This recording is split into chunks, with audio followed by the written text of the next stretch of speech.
Rosalie, well,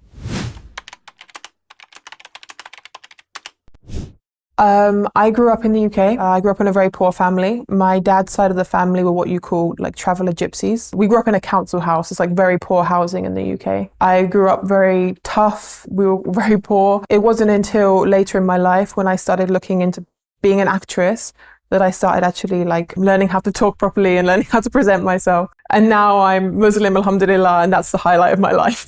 How was your life in regards to faith? Did you have any faith before? No. I say no because I wasn't religious. I didn't have a religion, but I had faith. In difficult moments, I would find myself talking to God. I didn't know what God was, who God is, but I would, if I was in a difficult scenario, I would be like, God, can you please help me? I probably wouldn't use the word God, but yeah, I believed in a higher power, but I never really properly thought about it. I never told anyone that I believed. I was one of those people. What was the thing that made you question your beliefs? Was it an event or a thought? And when was it? It was when I was in Turkey, and it was when I was in Blue Mosque, Sultan Ahmed, I think you guys call it. That's when I started really seeing into religion for the first time. I'd experienced other religions, but not to the depth that I experienced Islam. Other religions, I just kind of read about them, but Islam I experienced through feeling. From being inside the mosque, from hearing the azan, it was completely different. What was your view of Islam back then? Did you have any prejudices? I had lots of prejudices, but they were subconscious. I never thought of myself as an Islamophobe. I never thought I didn't like a group of people. I was always trying to be kind. I was trying to be a good person. But yeah, I did have prejudices. When I first came to Turkey, I remember my granny said to me, please don't go to a Muslim country. Please, just don't go.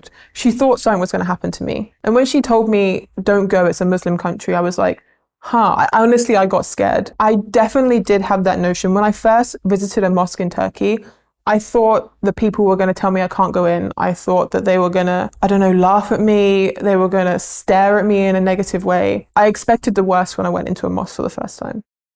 Have you ever experienced something that led you to Islam? I always had a bad relationship with alcohol. So when I was 8 years old, my brother died from alcohol. And the reason why it affected me so much is because obviously I was very close to him. He was my brother. But the reason why it affected me so much is because when he died, the doctor said that if he wasn't drunk, he wouldn't have died. He got drunk, he got in a fight. One punch, it took one punch, and he hit the floor, the brain hit the back of his head and he died. As soon as he hit the floor, he was dead. It was instant. But the doctor said if he wasn't drunk, he would have tensed for that punch and he wouldn't have died. That was the reason. So if he hadn't been drinking, he wouldn't have died. So I always had a problem with alcohol. And after his death, I was very young, but my family, they didn't understand the negative impacts of alcohol. They actually carried on drinking. They drank more than they used to. My dad went to pubs even more. I saw him even less. He was always at the pub. And through him going to the pub, my dad then met a 15-year-old girl who he left my mum for. He ran away with a 15-year-old girl and he left his entire family behind because of alcohol. And this is something that I always advocated for when I grew up, because my entire family split in half over the course of a year. This all happened in a year. It was me, my dad, my brother and mum. And then that was it, half was gone. I never saw my dad again, half was gone. It was me and my mum.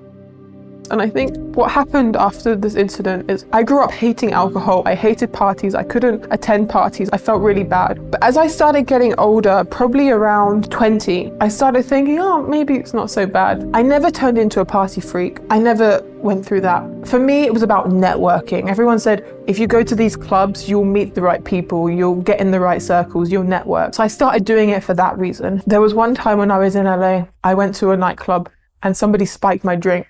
And that same night, I ended up in hospital because somebody tried to kidnap me, pretty much. Someone tried to kidnap me while I was in LA. And after that moment, I remember waking up in the hospital. I had makeup all down my face. I was in an awful state. And I remember thinking, why did I do this to myself? Like, I've always been against alcohol. Why have I started getting in this life? But the worst part was, after that, I didn't stop. I carried on partying, not as much as my friends, a little bit here and there. And when I came to Turkey with bad intentions. I didn't have good intentions when I came here. So Like Allah really waited until I'd lost like my whole self pretty much, to the extent that I was looking for plastic surgery. Like I was actually trying to change myself. Allah waited until I lost my whole self until Allah took me to Islam.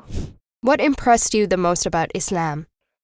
I mean, there wasn't one thing. There was lots of different things that happened over time. I think for me, the biggest thing that actually got me thinking about Islam seriously was when I did tasbih for the first time. So when I saw people in Turkey doing tasbih, I saw so many people doing it. I thought they were stress beads. That's what I used to call them. I used to call my mum.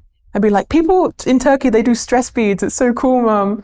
So when I actually Googled for the first time what you're supposed to say when you do it, and I learned about Subhanallah, Alhamdulillah, Allahu Akbar, and I learned the meaning of these words, and I started doing it for the first time, there was another moment on top of that that was really special. And that was the moment that happened after I did tasbih for the first time. And that was a moment when I was coming out of the mosque, Blue Mosque here in Istanbul. And I stood between Blue Mosque and Hagia Sophia. That's where I heard the azan for the first time. I mean, I'd heard it before, but this is when I really heard it. Like I actually stopped and listened to the azan. Because when you're standing between those two mosques, it's so loud. The azan is so loud. And I remember standing there and just hearing the azan and thinking, wow, that is so beautiful. That is so peaceful. And I remember in that moment, I had an hour journey back to my hostel. I had to walk an hour back to my hostel. I didn't know the way. I was thinking to myself, okay, I need to go back to my hostel. How do I get there? So I got my phone out. I was ready to Google Map. And then my phone that was on 50% battery just died. And I remember feeling really anxious. I was thinking, how am I going to get back to my hostel? I'm in a foreign country. I don't know where to go. And I was panicking and the azan was still playing. And then all of a sudden, it was like all my worries just dropped. Like it was like everything just disappeared and my anxiety left my body. And I thought, God, if you're real, this is kind of what's going through my mind. Like, God, if you're real, help me get back to my hostel. And in that moment, in a very, very, very, very long time, I wasn't anxious. I wasn't worried. Like before I became Muslim, I think I spent a lot of my time being worried. Like everything worried me. Like I had such bad anxiety. Like what if I go in the street and this thing happens? What if I do this and this happens? And then once I discovered Islam, once I became Muslim, it was the remedy to my anxiety. It was the thing that I'd been searching for so long to stop me from feeling anxious all the time and worried all the time, because I learned tawakkul. I learned about having faith in God, about having faith in Allah subhanahu wa ta'ala. That feeling was what actually drew me to Islam. How did you find your hostel? Subhanallah, I just walked straight to my hostel. I didn't take a single wrong turn. I don't know how I did it. It was all by the grace of Allah. But I walked from Blue Mosque straight to my hostel with no intervention, no help, nobody helped me, and I was calm the entire time. There was not one moment where I thought, I've taken a wrong turn, I don't know where to go. Subhanallah, it wasn't me, it was Allah that got me back to my hostel. What happened between those two moments, that hearing the adhan for the first time, taking the shahada? My first experience inside Blue Mosque. After that, I went back to the hostel and I started reading the Quran. There was an English translation inside my hostel. So I picked that up and I started reading. And I read probably around 5 pages of Surah Baqarah. I was just reading. And I remember I took pictures on my phone of any ayats I found interesting. And after that, I just kept learning. I kept reading the Quran. I had no intention to become Muslim, but I kept doing these things just because I was interested. Something sparked my interest. I wanted to know what was going on. I come back to UK. I carried on learning. As soon as I come back to UK, lockdown happened within the week that I came back, which, subhanallah, was completely Allah's plan, because if that hadn't have happened, what easily would have happened is I would have come back to UK, I would have gone back onto a film set, and that's it. You know, when you're working in film, it's like you go in the morning, you go, in the evening you come back, there's no life. But subhanallah, lockdown happened, and lockdown forced me in my house with my phone, with my computer, with my books, and I read. And I just read, I learned, I watched lectures. I did it all at home. I didn't know any Muslims. I was by myself the entire journey. And I still wasn't planning on becoming Muslim. What really sparked it for me was when I actually started praying. I thought, I'm going to try this, because like I said, I was really into self-help. And I thought, if someone can get up for Fajr, like that makes them have amazing self-control. So that's what I started doing. I started using praying to help me gain control over my days, to help me structure my days. And by doing that, my days were becoming so much more productive, because I would plan between Fajr and Zuhr, I would do this, this, and this. And between every prayer, I planned all these things. And I was being so productive with this schedule. I couldn't believe it. I loved it. I was like, this is awesome. Islam is awesome. People who pray 5 times a day, it's so cool because you can do so much with your day. So I was doing that. And then Ramadan came. And I was like, I'm going to really try and get self-control. I'm going to try Ramadan. My mum did not want me to. Like, she honestly thought I was going to die. She said, you cannot do this, you will die. She was so mad at me for trying. So I was doing Ramadan in secret, and I could not believe I was doing it.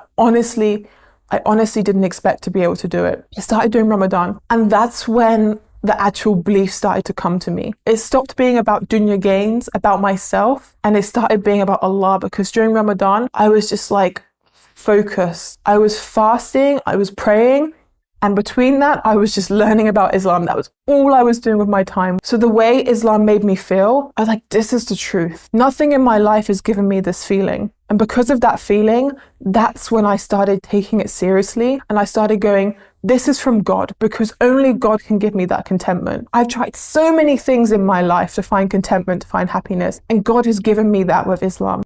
What was the thing that intimidated you the most about taking the final step towards becoming a Muslim?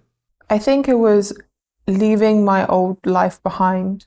Like, that was really scary for me, because I knew once I become Muslim, there was no going back to the person I was. The thoughts of how my family would feel, that was really scary. Changing my entire career that I'd worked on for 10 years and lived and slept and ate. Like, my whole life was my career. Like, every decision I ever made was based on working in film, being an actress, all these things that I wanted to do. These were all things that were like really intimidating to me. How did you feel when you took Shahada?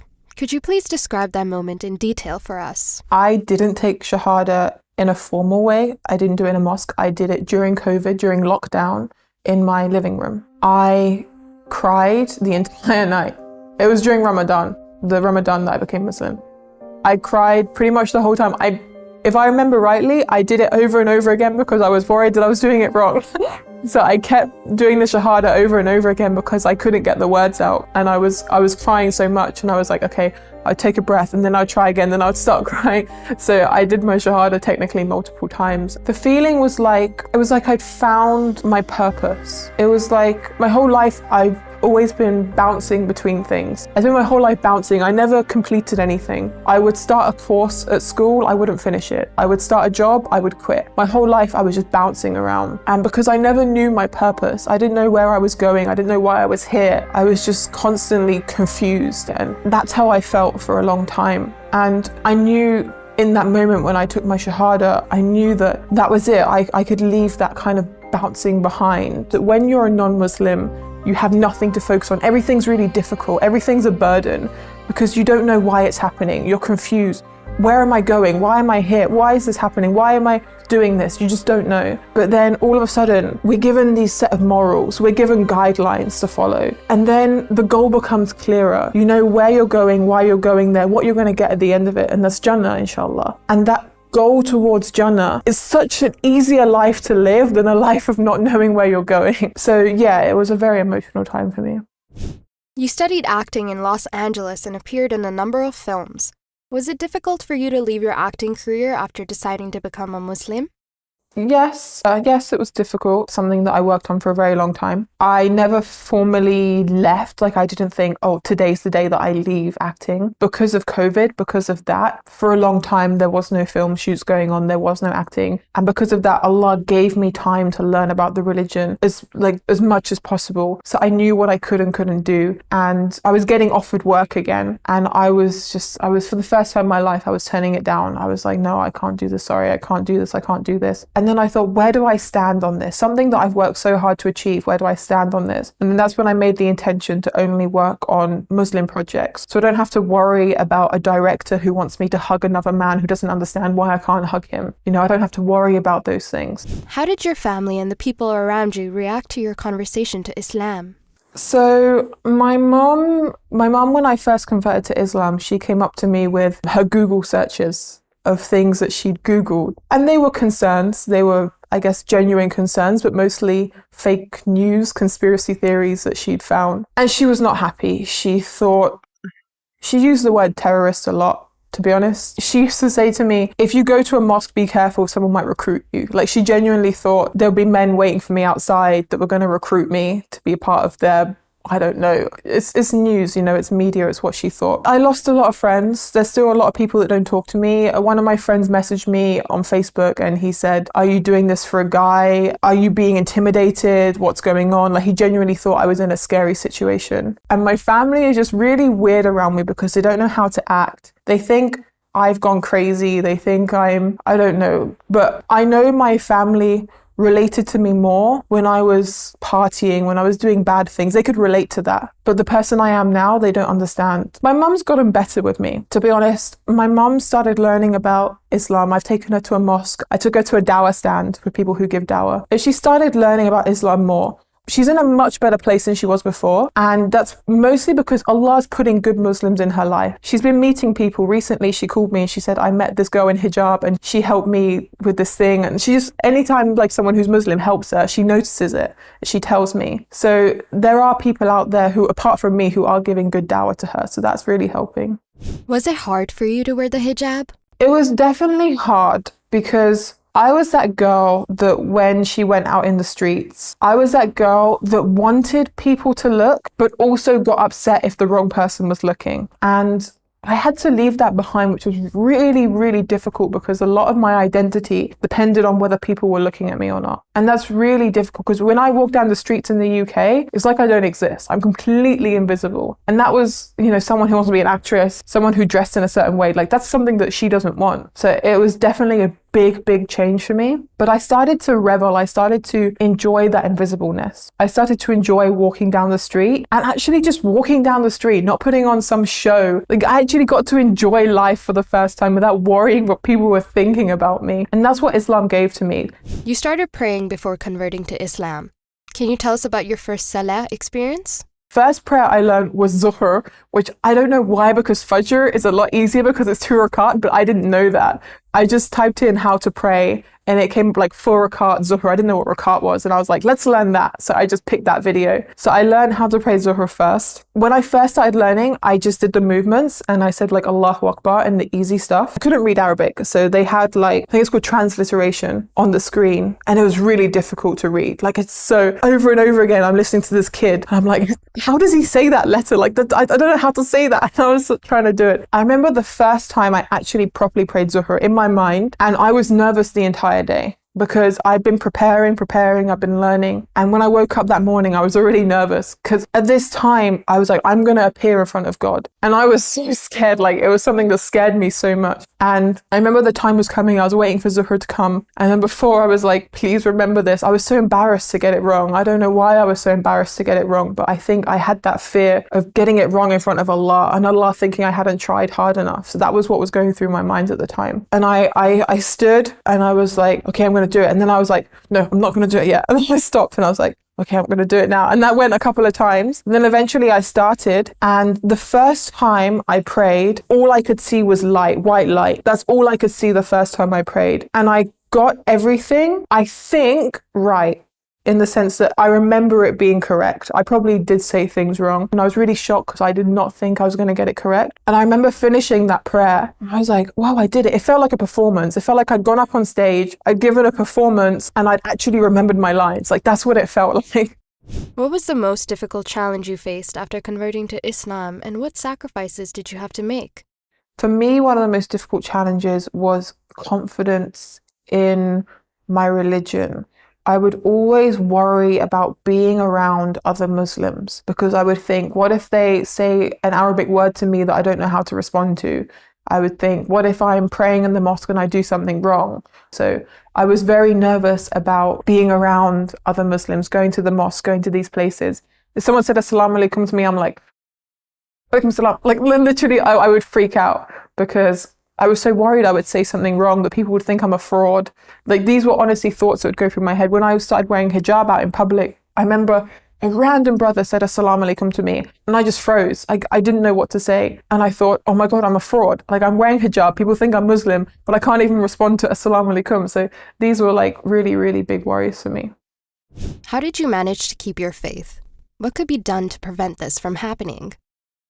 I think for me, and I always advocate this, is learning. Constantly growing with your knowledge is what keeps me in the religion, and it keeps me good in the religion. And I think people who convert to Islam, more than ever, they need to be the ones that like keep learning constantly. I think if you stop learning for too long, that's why people leave the religion. I think they spend too much time not learning, not growing, and they just kind of just become stable. And they're like, why am I doing this? And they forget because they haven't been reminded, because they're not actively learning, they're not watching things, they're not reading things. So I recommend doing that. What do you think a convert needs the most immediately after he or she becomes a Muslim? A lot of people say community. People say that's very important, finding a community. But I think it depends on the person you are, because for me, that wasn't the most important thing. Like I said, for me, it was always about learning. For some people, community is the biggest thing. So I would recommend finding a community, going out to the masjid, meeting sisters there, and even more than that, maybe joining a revert circle. We have a lot of those in the UK. I'm not sure about Turkey. We have revert circles. So mosques, they hold these revert circles. And it's more about building the community. It's about sisters coming together, helping each other out, giving advice and things like that. So finding community is very important. You can find that online as well. There are plenty of courses online you can join to find community too. Did you start giving dawah to the people around you? Yeah, to my mum. Yeah, I try my hardest, inshallah. You know, we do have conversations that kind of get her to somewhere. When it comes to God now, she doesn't say she's atheist. So she doesn't say that she doesn't believe in God. But it took a while to get her there. She doesn't understand God. She thinks force makes more sense to her. So like the force that created that happen. So she's at that place right now. She's told me so many times she doesn't like talking about religion because of her background in Christianity. She was never Christian, but she was brought up in a Christian school. And to her, God was the man that sat on the clouds and watched everyone. Like, as a person. Like, that's how she imagined God, as a person that sits on the clouds, looks down on people. Like, that was being brought up in that era. They had a very sort of strange perception of God. And I think because in her childhood, she saw so many pictures of Jesus, you know, got all confused in her mind. And that confusion translates into later life that she doesn't understand God. She doesn't like the word God. That she says to me, I'm just confused. I don't get it. The force that she believes in, that's God. She hasn't made that connection. It's really difficult for her to make that connection. Has anyone become Muslim as a result of your influence? Allahu alam. Allahu alam. I have a lot of Quran orders. I give out free Qurans. I have it on all of my videos. I have like a link to give out free Qurans. I get probably around 10 orders a day at the moment. I get a lot of those orders. So I don't know if anyone's like then becoming Muslim because of that. Regarding messages in my Instagram inbox, I've had a lot of messages of people saying like, oh, I became Muslim because of like this video, but I don't know if they're legit as well because these are people that I haven't met. There's one girl who I've been in contact on the phone who she definitely became Muslim. So there are people I know of, but the people that I don't know of, I have no idea. What is the best way to call people to Islam? I don't think there's a universal best way because everyone's different. And I think all of us in the Ummah, we're all part of a big jigsaw puzzle. We all play an important part of that. Every single person. Even if you've never made dawah in your entire life, you're still an important part of that puzzle because our actions are dawah. Everyone says the dawah of actions is the most positive. I believe that. But I think the most effective way is understanding who you are in that puzzle. For every single Muslim to understand who they are in their puzzle. What do they represent? There are some people who do dawah who are very like street and they connect with the street kids and that's awesome. They're part of that puzzle. There are some people that are more intellectual. They connect on an intellectual level to intellectual people. They're part of that puzzle. Who are you in that puzzle? Like for me, because my background's like self-help, a lot of people who come to Islam through like what I say and what I do, they come from that kind of the girl who was really struggling to find herself, who was constantly looking for all these self-help things to try and find contentment. That's the route that people come to me through. What impressed you the most about our Prophet sallallahu alaihi wasallam? I mean, just like 10 different things came to my mind at the same time. But I think for me, it's about the kindness. And I always think of this one story that always comes to my head. And there's the story of the old lady who was carrying stuff. I think you probably know the story that I'm going to tell. And the Prophet sallallahu alaihi wasallam, he helped her carry this stuff. And the entire journey, she was complaining about him. She didn't know who he was, sallallahu alaihi wasallam. She was complaining, there's this guy, he calls himself a prophet. He does this, he's awful, he does all these bad things. For ages, he was carrying her stuff for her. Not a single word did he say to her, saying, that's me you're talking about. Don't say those things about me. He didn't defend himself once. He let her ran. And then as he got to her house, he gave her the stuff. Thank you, she said to him. And she was like, so who are you? And he was like, I'm the Prophet Muhammad sallallahu alaihi wasallam. And she became Muslim in that moment. Because the entire journey, She was complaining about him and he didn't say one thing against her. And I think for me, that's such an important lesson because we get so touchy nowadays, right? If anyone says anything about us, imagine like someone says something mean about you, you're like, hey, don't say that about me. And like the amount, like he was so humble. He was of such high importance. He was so humble. And thinking about those niceties, the kindness, the charity, teaching others to give to charity, all those things were what impressed me the most, especially when I was non-Muslim learning about him for the first time. Which day of our Prophet's life, sallallahu alaihi wasallam, would you choose if you could watch 24 hours of it? Wow. I mean, I know what most people would say, but I'm going to be different. I'm going to say the moment Khadija died. Radiyallahu anha. Because for me, I find inspiration in the darkest times, and being in that moment, watching that happen, the entire 24 hours, I know would be enough drive for me to carry on doing what I'm doing for the rest of my life, because I find so much inspiration in the darkest moments. And I know that would have been a very difficult time for him, and watching how he would have reacted and handled that situation, that would be something that would definitely inspire me. If there was a chance to speak directly to all non-Muslims in the world, what would you like to say? I would like to say, just stop for a moment and look around and think. That's what I would like to say, because a lot of us, we're on this roller coaster, and this roller coaster just doesn't stop. It just keeps going. Shaitan puts us on that roller coaster in a sense that we're constantly busy, we're constantly doing something. We never get the chance to stop, think and look, because someone who knows God, who knows God's attributes, when they look around, they don't just see things, they see miracles. And if anyone takes the time to stop and actually think and look, everyone will come to the same conclusion. This is not just here by mistake. This is here because it's meant to be here, because a being fashioned it. Like, they made it the way it is, and it's perfect. There are so many things that are so perfect that even if an atom was out of place, that so much damage would be caused. And just to stop and notice that, that's what I would say. I would just say to everyone just to stop and just take a look and really think and try and understand what it is. Why are you here? What are you doing here? Where are you going? And just to take that time, that's what I would recommend. Is there anything else you would like to say as a final thought? We mentioned a lot of dark moments in my life, and a lot of people find God in their dark moments. It's very common. But I think remembering Allah in your high moments, in your good times, is just as important. And that's my final thought, is I really want everyone to really think about God, not just in their dark times, but in their high times as well. Because this is where Allah is neglected the most. The more gifts someone has, the more likely they are to go off the path of Islam. So recognizing when gifts come our way, alhamdulillah, be thankful, but please don't leave Allah. Because this is so common, I'm seeing this all the time. The more gifts that people are getting, the more they're leaving the deen. The people who are going through hardship, they're staying strong in the deen.